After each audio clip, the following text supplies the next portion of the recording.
الحمدللہ والصلاۃ والسلام علی رسول اللہ بعد۔ آج سے جو ہے خلیجی ممالک میں ذوالحجہ کا مہینہ شروع ہو چکا ہے اور ہمارے پاکستان انڈیا وغیرہ میں کل سے شروع ہوگا، اور یہ ذوالحجہ کا جو مہینہ ہے اس کا پہلا عشرہ جو ہے یعنی پہلے 10 دن جو ہیں ان کی بہت زیادہ فضیلت ہے۔ اللہ تعالیٰ نے قرآن مجید میں ان دنوں کی قسم اٹھائی، جیسا کہ سورہ الفجر میں ہے والفجر ولیال عشر، اللہ تعالیٰ فرماتا ہے فجر کی قسم اور 10 راتوں کی قسم۔ یہاں میں یہ تنبیہ کر دوں کہ جب قرآن مجید کی کسی آیت کو ذکر کیا جائے استنباط کے طور پر، دلیل کے طور پر، تو وہاں پھر بسم اللہ پڑھنا جو ہے وہ رسول صلی اللہ علیہ وسلم سے ثابت نہیں ہے۔ ڈائریکٹ جو ہے آدمی ایسے آیت کو پڑھے، اور علامہ جلال الدین سیوطی کے مسئلے کے بارے میں ایک رسالہ بھی ہے۔ تو اللہ تعالیٰ فرماتا ہے والعشر والفجر، قسم ہے فجر کی، ولیال العشر، اور 10 راتوں کی۔ تو یہاں ایک مسئلے پر تنبیہ کر دوں، وہ یہ ہے کہ اللہ تعالیٰ نے فجر کی قسم اٹھائی، 10 راتوں کی قسم اٹھائی، تو یہ مخلوق چیزیں ہیں، اور اسی طرح اللہ تعالیٰ نے انجیر کی قسم اٹھائی، زیتون کی قسم اٹھائی، اور چیزوں کی قرآن کے اندر قسم اٹھائی۔ تو اللہ کے لیے اللہ تعالیٰ جس اپنی مخلوقات میں سے جس کی چاہے قسم اٹھائے، لیکن ہمارے لیے جائز نہیں کہ ہم اللہ تعالیٰ کی ذات یا اللہ تعالیٰ کی صفات کے علاوہ کسی دوسری چیز کی، مخلوقات میں سے کسی کی قسم اٹھائیں، کسی نبی کی، کسی صحابی کی، کسی تابعی کی، محدث کی، امام کی۔ یہ قسم اٹھانی ہے تو اللہ کی قسم اٹھانی ہے۔ ابو داؤد اور ترمذی وغیرہ میں عبداللہ بن عمر رضی اللہ تعالیٰ عنہ کی حدیث ہے کہ ان کے سامنے ایک آدمی نے قسم اٹھائی، کہا والکعبہ، کعبہ کی قسم۔ تو عبداللہ بن عمر نے کیا فرمایا؟ لا یحلف بالکعبہ، کعبہ کی قسم نہیں اٹھائی جاتی۔ پھر رسول صلی اللہ علیہ وسلم کی حدیث بیان کی، من حلف بغیر اللہ فقد اشرک، جس نے غیر اللہ کی قسم اٹھائی اس نے شرک کیا۔ اور ایک روایت کے الفاظ ہے فقد کفر و اشرک، اس نے کفر کیا یا شرک کیا۔ تو قسم جب بھی اٹھائی جائے اللہ تعالیٰ کی ذات کی، اللہ تعالیٰ کی صفات کی اٹھائی جائے۔ اسی طرح سے بخاری وغیرہ میں عمر فاروق رضی اللہ تعالیٰ عنہ کی حدیث میں ہے کہ آپ نے فرمایا ان اللہ ینہاکم ان تحلفوا بآبائکم، اللہ تم کو منع کرتا ہے کہ تم اپنے آباؤں کی، باپ دادے کی قسمیں اٹھاؤ۔ من کان حالفا فلیحلف باللہ، جو قسم اٹھانا چاہتا ہے وہ اللہ کی قسم اٹھائے۔ عمر فاروق فرماتے ہیں کہ میں نے رسول اللہ سے جب سے یہ حدیث سنی تو میں نے نہ تو خود کبھی غیر اللہ کی قسم اٹھائی اور نہ کسی غیر اللہ کی قسم کو نقل کیا۔ تو اللہ تعالیٰ چاہے اپنی مخلوقات میں سے جس کی قسم اٹھائے، لیکن ہم جب قسم اٹھائیں تو اللہ تعالیٰ کی قسم اٹھائیں، اللہ تعالیٰ کی ذات کی، اللہ تعالیٰ کی صفات کی، اللہ تعالیٰ کی صفات کی، جیسے کلام اللہ کی قسم اٹھانا۔ تو یہاں 10 راتوں سے مراد کیا ہے؟ بہت سے مفسرین نے سلف میں سے خلف میں سے کہا کہ یہاں 10 راتوں سے مراد جو ہے ذوالحجہ کے پہلے 10 دن ہیں، ذوالحجہ کے پہلے 10 دن ہیں۔ اور اسی طرح عبداللہ بن عباس رضی اللہ تعالیٰ عنہ کی حدیث میں ہے جو ان 10 دنوں کی فضیلت کے بارے میں وارد ہے، جسے بخاری ابو داؤد وغیرہ نے روایت کیا ہے، جس میں رسول صلی اللہ علیہ وسلم فرماتے ہیں ما من ایام العمل الصالح فیہن احب الی اللہ من هذه الایام العشر، کہ اللہ تعالیٰ کو ان 10 دنوں کا عمل جس قدر پسند ہے دوسرے دنوں کا عمل اللہ تعالیٰ کو اس قدر پسند نہیں ہے۔ دوسرے لفظوں میں ان 10 دنوں کا عمل جس قدر زیادہ فضیلت والا ہے، دوسرے دنوں کا عمل جو ہے ان دنوں کے عمل کے برابر جو فضیلت والا نہیں ہے۔ تو جب آپ نے یہ فرمایا تو صحابہ نے سوال کیا ولا الجہاد فی سبیل اللہ، یا رسول اللہ دوسرے دنوں کا جہاد بھی اس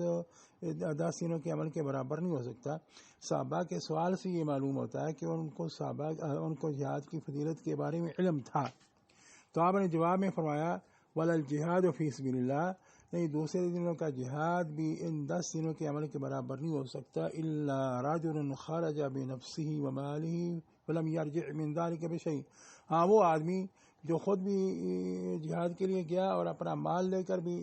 جہاد میں شریک ہوا، تو اور وہ خود بھی اللہ تعالیٰ کی راہ میں شہید ہو گیا اور اس کا مال بھی اللہ تعالیٰ کی راہ میں قربان ہو گیا، تو اس کی زیادہ فضیلت ہے، اس کی زیادہ فضیلت ہے۔ تو یہ اور اسی طرح ان 10 دنوں کی فضیلت کے بارے میں اور بھی حدیث ہیں۔ مثال کے طور پر ان میں سے ایک عبداللہ بن عمر رضی اللہ تعالیٰ عنہ کی حدیث ہے جو مسند احمد وغیرہ میں ہے، اور اس میں پھر آپ آخر میں کیا فاکثروا فیہن من التہلیل والتکبیر والتحمید، لہذا کثرت سے ان 10 دنوں میں تحلیل یعنی لا الہ الا اللہ، تکبیر اللہ اکبر اور توحید الحمدللہ کا یعنی کثرت سے اللہ کا ذکر کرو۔ اس کی سند میں اگرچہ کلام ہے لیکن حدیث کے عموم میں داخل ہے۔ اور اسی طرح اللہ تعالیٰ فرماتا ہے قرآن مجید میں وَيَذْكُرُ اسْمَ اللَّهِ فِي أَيَّامٍ مَّعْلُومَاتٍ، کہ لوگ اللہ تعالیٰ کا ذکر کریں معلومات دنوں میں۔ عبداللہ بن عباس وغیرہ نے جو کہا ہے معلومات دنوں سے مراد کیا ہے، یہ ذوالحجہ کے پہلے 10 دن ہیں، ذوالحجہ کے پہلے 10 دن ہیں۔ تو ان 10 دنوں کو آدمی غنیمت سمجھے، ان 10 دنوں میں جو عمل بھی اس کے لیے میسر ہو اس کو کرنا چاہیے، جو عمل بھی اس کے لیے میسر اس کو کرنا چاہیے، اور یہ تکبیروں کا بھی اہتمام کرنا چاہیے۔ صحیح بخاری میں عبداللہ بن عمر اور ابو ہریرہ رضی اللہ تعالیٰ عنہ کے بارے میں ہے کہ وہ ان 10 دنوں میں بازار میں چلے جاتے اور تکبیریں کہتے، تو لوگ بھی ان کی تکبیریں سن کے تکبیریں کہتے، یعنی لوگوں کو یاد دہانی کے لیے وہ بازار میں چلے جاتے تکبیریں کہتے، تو جب لوگ ان کی تکبیریں سنتے تو وہ بھی تکبیریں کہتے۔ تو کثرت سے آدمی ذکر کرے، قرآن مجید کی تلاوت کرے، صدقہ خیرات کرے، یعنی جو عمل بھی اس کے لیے میسر ہے وہ اس کو کرنا چاہیے اس 10 دنوں میں، جو آسانی سے عمل کر سکتا ہے۔ اسی طرح روزے کا مسئلہ ہے کہ اگر آدمی روزہ رکھنا چاہے تو روزہ بھی رکھے ان 10 دنوں میں، اگر کوئی رکھ سکتا ہے تو ان 10 دنوں میں روزہ بھی رکھے۔ رہی حدیث عائشہ رضی اللہ تعالیٰ عنہا ما رأیت، جس میں وہ فرماتی ہیں، صحیح مسلم کی حدیث ہے کہ میں ما رأیت رسول اللہ صائما فی العشر قط، تو میں نے ان 10 دنوں میں رسول اللہ کو کبھی روزہ رکھے ہوئے نہیں دیکھا۔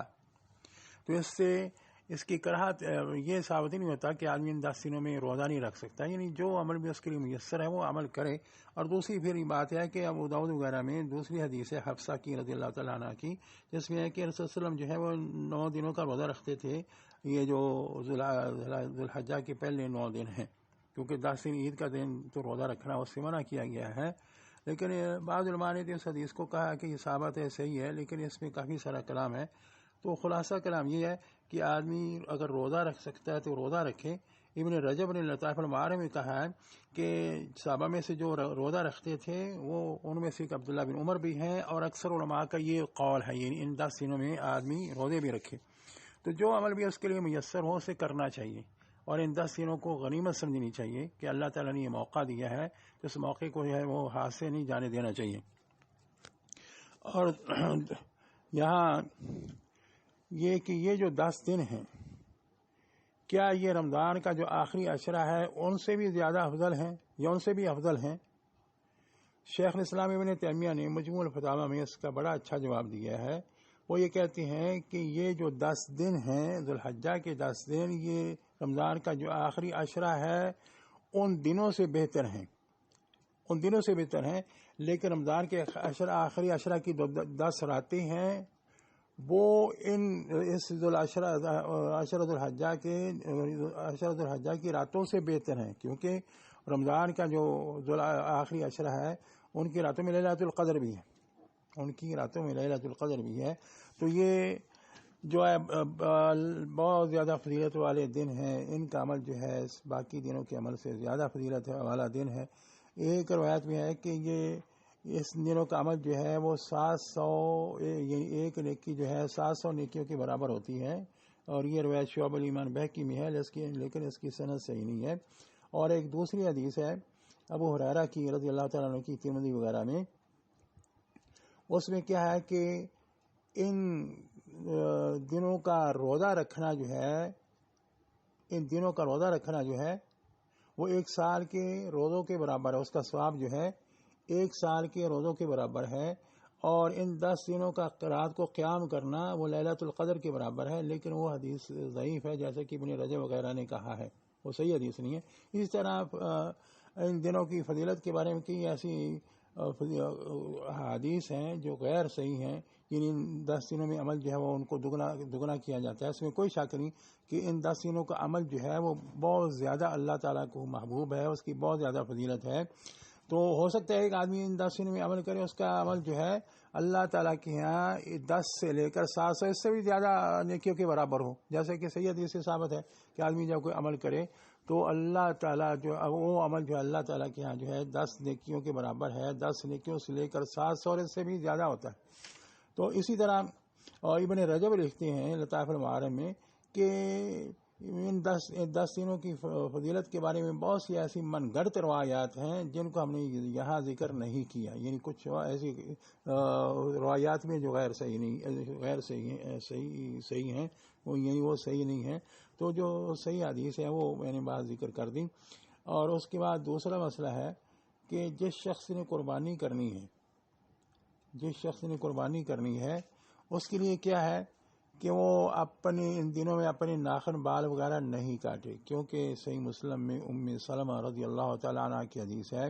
جس میں رسول اللہ فرماتی ہیں وَإِذَا رَأَيْتُمْ هِلَالَ ذِي الْحِجَّةِ وَأَرَادَ أَحَدُكُمْ أَنْ يُضَحِّيَ فَلْيُمْسِكْ عَنْ شَعْرِهِ وَأَظْفَارِهِ، کہ جب تم ذوالحجہ کا چاند دیکھ لو اور جو قربانی کرنا چاہتا ہے تو اپنے ناخن بال نہیں کٹوائے، تو کیا یہ حکم صرف اس کے لیے جس نے قربانی کرنی ہے، یا جو اس کے گھر والے ہیں وہ بھی ناخن بال نہیں کاٹیں گے؟ کیونکہ وہ قربانی جو ہے ایک گھر والوں کی طرف سے، وہ قربانی جو ہے سب کے گھر والوں کی طرف سے ہوگی۔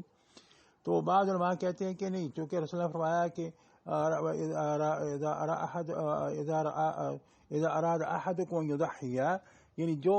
قربانی کرنا چاہتا ہے یہ حکم اس کے لیے ہے، آپ نے عام حکم نہیں فرمایا، بلکہ جو قربانی کرنا چاہتا ہے اس کے لیے حکم ہے۔ اور دوسری دلیل وہ یہ دیتے ہیں کہ یہ قطعاً منقول نہیں ہے کہ رسول اللہ نے اپنے گھر والوں سے، اپنی ازواج مطہرات سے کہا ہو کہ تم بھی اپنے ناخن بال وغیرہ نہیں کٹواؤ۔ اگر ایک آدمی اس کے پاس استطاعت نہیں قربانی کرنے کی، وہ قربانی نہیں کر رہا، تو اس کے لیے کیا ہے؟ اس کے لیے بہتر یہ ہے کہ وہ بھی ناخن بال نہیں کاٹے، اور عید کے دن نماز عید کے بعد وہ ناخن بال کٹوا لے۔ تو اس کی کیا فضیلت ہے؟ ابو داؤد اور نسائی وغیرہ میں عبداللہ بن عمر رضی اللہ تعالیٰ عنہ کی حدیث میں ہے کہ رسول اللہ نے فرمایا کہ یہ جو ہے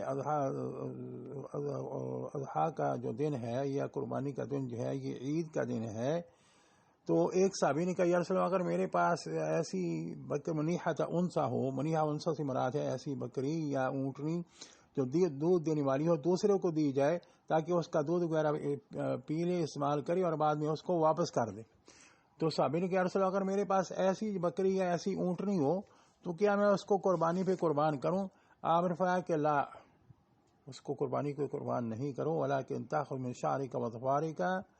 لیکن تم کیا کرو؟ تاخذ من شعرک وظفارک، اپنی ناخن بال کٹوا لو، وتقص شاربک، اپنی مونچھیں بھی کٹوا لو، اور وتحلق عانتک، اور تیرے ناف بال بھی مونڈ لو، تو یہ تمہاری اللہ تعالیٰ کی مکمل قربانی ہو جائے گی۔ تو جس نے یہ قربانی نہیں کرنی یا جس کے پاس قربانی کی استطاعت نہیں ہے تو وہ بھی ناخن بال نہیں لے، اس لیے نہیں لے کہ اگر وہ لیتا رہ گیا 10 دنوں میں ناخن بال تو پھر قربانی کے دن اس کے لیے کاٹنے کے لیے ناخن بال یا بال نہیں ہوں گے، تو اس لیے وہ بھی رک جائے اور قربانی کے دن نماز عید کے بعد جو اپنے ناخن بال وغیرہ کٹوا لے تو اس کو اللہ تعالیٰ کے یہاں قربانی کا ثواب مل جائے گا۔ یہاں ہمارے یہاں خلیج میں عام طور پر لوگ سوال کرتے ہیں جی ہم یہاں ایک دن پہلے ہم نے قربانی اپنے ملک میں کرنی ہے تو